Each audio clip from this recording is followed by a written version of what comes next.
How to copy and paste on Mac. Okay, so first of all let me start with the document. Okay, so I'm opening the Microsoft Word application. So suppose I'm going to select up this document right here. So now in order to copy it, you need to press Command C from your keyboard. Okay, now in order to paste it, suppose you want to paste it here, or place your cursor wherever you want to paste it and simply press Command V, and now you can see it is just pasted. So Command C and Command V is for the copy and paste. Okay, it also works on the files. Let me show you. I'm going to the Finder here. So suppose this is the document. Okay, let me go to the desktop.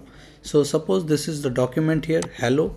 So again you need to press Command C in order to copy it, and I am simply going to paste it right here itself, or I'm going to the documents here and I will paste it right here. Okay, Command V for the paste, and now you can see I just found it in the document. So Command C is for copy and Command V is for the paste. Thank you for watching the video.